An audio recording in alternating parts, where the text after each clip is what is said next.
Bien, corregidos los ejerc'icios, vamos a ver el contenido teórico. Entonces, si recordáis, en la sesión anterior vimos cómo se calculaba f' de a, la derivada de una función en un punto, cuando conocíamos la expresión analítica de la función y nos daban el punto. Pero, ¿qué es ese f' de a? ¿Qué es la derivada de una función en un punto? Pues eso es, en parte, lo que vamos a intentar ver hoy. Vale, a ver, entonces, para ello, vamos a hacer una recopilación de lo que sabemos. Nosotros sabemos que f' de a se calcula como el límite cuando h tiende a 0 de f de a más h menos f de a partido de h, en donde esta expresión de aquí, f de a más h menos f de a partido de h, ¿qué es? Pues es la tasa de variación media en el intervalo a más h. Y también sabemos que la tasa de variación media en el intervalo a más h, pues es la pendiente de la recta que pasa por los puntos a f de a y b a más h, f de a más h. ¿Vale? Es decir, vamos a ver, ¿qué es lo que tenemos? Pues imaginaros que yo tengo esta función, igual a f de x, que es esta función de aquí. Aquí está el punto A y aquí está el punto A más H. Por lo tanto, aquí está el punto A mayúscula de coordenada A, F de A, y aquí está el punto B mayúscula de coordenada A más H, F de A más H. Vale, pues estos dos puntos definen una recta, que es esto que he puesto yo aquí entre puntos suspensivos. Esta es la recta y igual a mx más n, que pasa por esos dos puntos. Vale, pues la pendiente m, la pendiente de la recta, es la tasa de variación media en el intervalo a más h.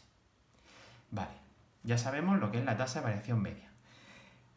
¿Y ahora qué es lo que vamos a hacer? Pues lo que vamos a hacer es que h tiende a 0. Si h tiende a 0, este punto se va a ir aproximando a este. Y vamos a ver lo que le pasa a la función. Vale, pues si lo aproximo, es decir, en vez de estar aquí, lo tengo aquí, tendría esto, que la recta cambia, bueno, y es la recta que pasa por este punto y este punto. Vale, perfecto. Si lo aproximo un poco más, lo aproximo hasta aquí, pues tengo este punto y este punto, y en este caso la tasa de variación media es la pendiente de la recta que pasa por estos dos puntos. Pero en el límite,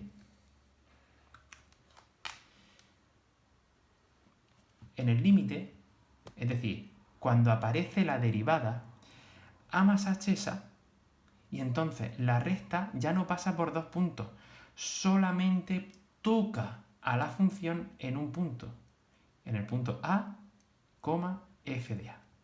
Entonces, esta recta se llama recta tangente a la curva. Es una recta que evidentemente tendrá una pendiente y una ordenada en el origen. Vale. La pendiente va a ser el límite cuando h tiende a 0 de f de a más h menos f de a partido de h, es decir, la derivada. Por lo tanto, f' de a, la derivada de la función en el punto, es la pendiente de la recta tangente a la curva en el punto x igual a a. Eso es la derivada. Vale, pero resulta que la derivada de una función es una función.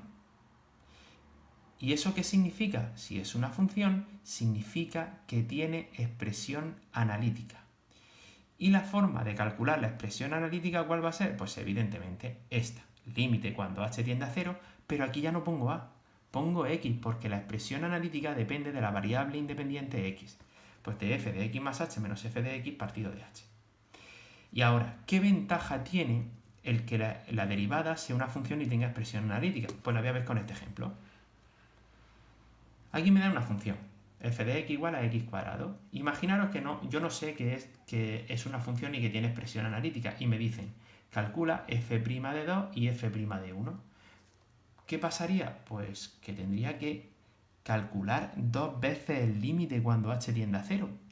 Aquí tendría que calcular el límite cuando h tiende a 0 de f de 2 más h menos f de 2 partido de h, y no contento con eso, aquí tendría que volver a calcular el límite cuando h tiende a 0 de f de 1 más h menos f de 1 partido de h. ¡Qué pérdida de tiempo! Entonces, aquí solo lo voy a tener que hacer una vez, con la expresión analítica. Una vez que tenga la expresión analítica, estos son dos valores numéricos. Pues vamos a ello, vamos a no perder más tiempo. Venga, vamos a calcular, además lo voy a hacer en azul, f' de x. ¿Y cómo voy a calcular f' de x? Pues muy sencillo, esto es el límite cuando h tiende a 0 de f de x más h menos f de x partido de h. Vale, aquí si sustituyo el x más h, pues bueno, el límite hay que ponerlo siempre, ¿vale?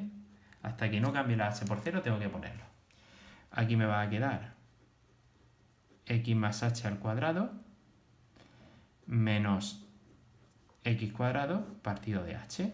Es decir, límite cuando h tiende a 0 de x cuadrado más 2xh más h cuadrado menos x cuadrado partido de h. Y esto es, vamos a simplificar un poquito, límite cuando h tiende a 0, se me van los x cuadrados y me queda 2xh más h cuadrado partido de h. Ahora ya si quiero puedo cambiar las h y me queda 0 partido de 0. Nuestra famosísima indeterminación en la que tengo que buscar en el numerador y en el denominador h menos 0, es decir, h, para resolverla. Pero aquí es muy fácil, porque de aquí, me vengo aquí y tengo el límite cuando h tiende a 0, en el denominador ya lo tengo, y en el numerador solamente tengo que sacar factor común h, que me queda 2x más h. Simplifico y me queda límite cuando h tiende a 0 de 2x más h. Y si ahora cambio la h por 0, aquí me queda simplemente 2x. Y me diré, oye, que está la x. Claro, si esto es una función. Y esta es su expresión analítica. Entonces, f' de x es igual a 2x. Ya tengo su expresión analítica. Entonces, ¿cuánto vale f' de 2? Pues 2 por 2, 4. ¿Cuánto vale f' de 1? 2 por 1, 2. Y ya lo tengo hecho. Vale, cosas antes de cortar, ¿vale? No cortéis todavía. Primero, ¿qué es este 4? Este 4 es la pendiente de la recta tangente a la curva x cuadrado en el punto x igual a 2. ¿Qué es este 2? Este 2 es la pendiente de la recta tangente a la curva a la curva x cuadrado en el punto x igual a 1. Al final del tema, como aplicación, vamos a calcular la ecuación de la recta tangente. Y otra cosa, aquí hay una cosa que es muy pesada. Este límite, vale. Pues de momento, de derivadas no os voy a poner deberes porque no quiero que hagáis esto. Esto es simplemente para que veáis de dónde sale la derivada. Pero a partir de la clase siguiente ya vamos a ver una manera muy rápida de indicar las derivadas de las funciones. Y eso es lo que vosotros vais a utilizar para derivar funciones. Bien, dicho esto, lo único que voy a hacer es poneros unos ejercicios para que recordéis los conceptos de continuidad. Bueno, el concepto de continuidad de una función. Bueno, sí, y los tipos de discontinuidades. Bien, pues ánimo con el trabajo.